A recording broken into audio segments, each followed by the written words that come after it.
他们公司在员工的电脑里面安装了监控软件，所以前运营总监在投出简历半小时之后就遭到了公司的辞退。运营总监认为公司侵犯了他的隐私权。他们安装监控软件的时候，告知员工了吗？这个一会儿等白总过来，我们可以问一下。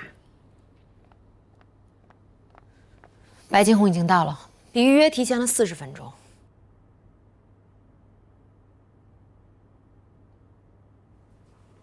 罗律师，气死我了！别生气，有什么话坐下说。我们的设计总监，我对他多好啊！设计总监，白总说的是前设计总监，不是我。气死我！不是，运营总监在告你们侵犯他电脑吗？对，是前运营总监在告我们。可是我要告的是前设计总监，那是2个人2个事。那你们公司真的挺有意思的。前高管离职，不是告公司，就是被你们公司告。全是白眼了。我们那个运营总监，我要不是安了监控软件，我都不知道他一边在我这拿着高薪，一边跟对手的公司眉来眼去，他还有脸告我。还有我们那个设计总监更过分，他说他父亲生病要回去看他，我说行啊，我就答应他走了，我还给了他2万块钱。你说我做的已经很好了吧？可是他怎么对我？气死我了！你先别生气，啊，有几个问题我们需要问一下。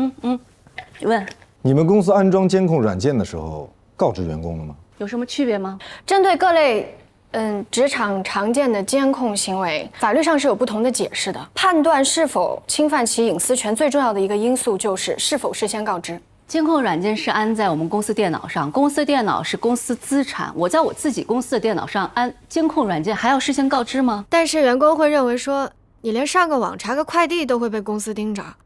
我每年拿出10多万安监控软件，我不是盯他们查快递的，我是要看他们工作的时候有没有给我干活。否则你花8个小时干活，5个小时网上购物，3个小时互动工作，那我给你和花8个小时干活的员工一样开钱，那我不是被他们耍了吗？不是说不能监控，而是说安装之前有没有事先告知。我是想知道，你们公司有没有规定工作时间不允许做工作以外的事情？当然，这员工手册上都有的。而且白总明确跟大家都说了，公司电脑是大家上班的时候用的，不可以把个人信息通过公司平台传播，公司技术部是可以看得到的。那就 OK 了。既然员工手册有明确规定，公司的电脑只能用于工作，而且已经履行了告知义务，那么就不构成侵犯隐私。当然不构成。身为运营总监，在我们公司给其他公司发邮件、投简历，这样的高管，你说留在公司留着过年啊？没错，这完全是他们咎由自取。罗宾他不是这种人，哪种人？他断然不会抢您的客户的。白金红就是我的客户，大家都知道白金红是您的朋友，不是您的客户。他不会娶你的。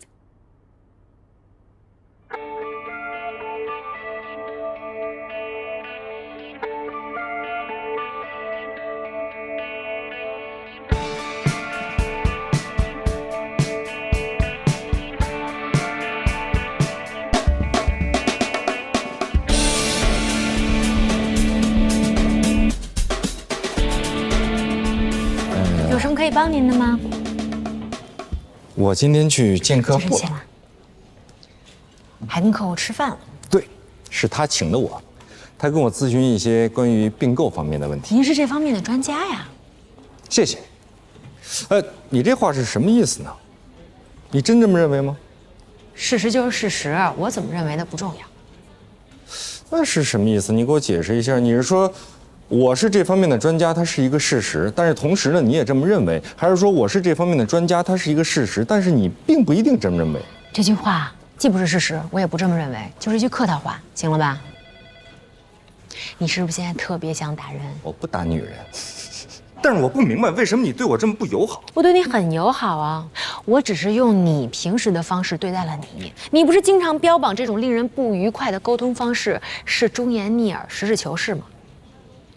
好，那我理解你的好意，那我就从今天开始努力学着用一种让人愉快的方式说客套话。我要问一个问题：我不在律所的时候，律所里发生了什么事情？来了一个外星人，宣布他准备占领地球。这不是好好聊天。谁叫你老问不该问的问题啊？不，我来晚了，我想知道律所里刚才发生了什么事情，这不是很正常？你就不能有点幽默感吗？我一点都不觉得这样幽默。行，是我不好，我重新回答，行了吧？你重新回答。我来律所之前，律所里发生了什么事情呢？先生，请问你指的是哪一方面呢？比如说谁跟谁他们打起来了？有的呀，先生。那到底是谁和谁呢？这个我就不太清楚了。但是如果您非常想要知道的话呢，我可以在罗宾律师不忙的情况的时候，我帮您去问一下，您看这样好不好？您放心，这事情交给我们。我听说顾杰跟罗宾大闹了一场。你吃的是火锅，你怎么知道？一般吃过火锅有正常嗅觉的人肯定能闻出来。重庆老火锅，9宫格，香油、蒜泥调料，这么明显吗？那咱们言归正传啊，我是问顾杰他为什么跟罗宾大闹一场？毛肚、鹅肠、午餐肉、老油条，那么大味儿吗？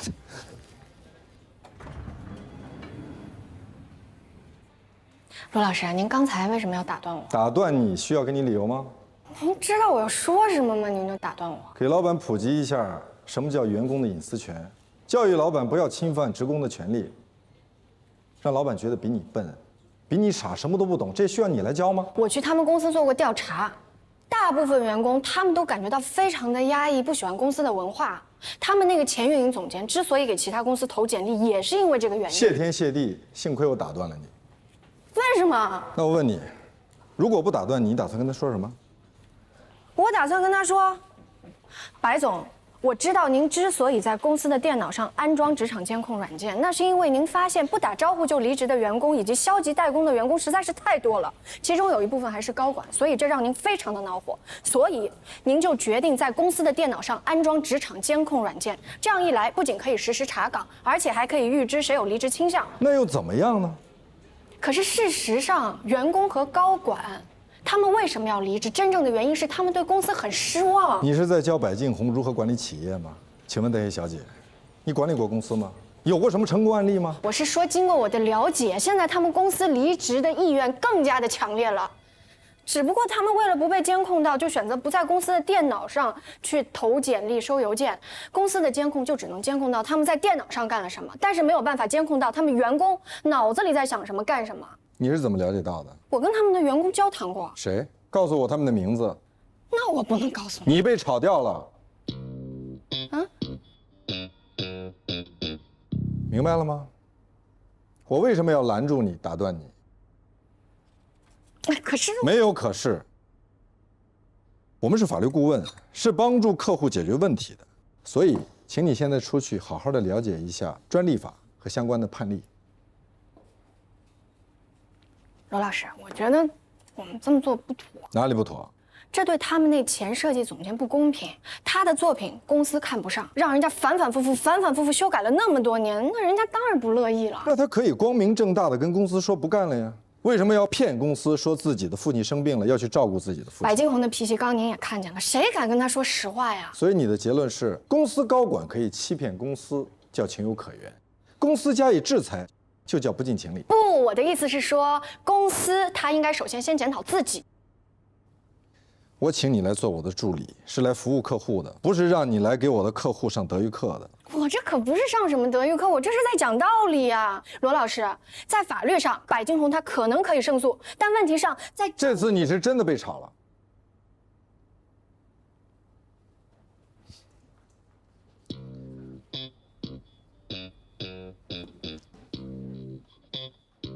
罗老师啊，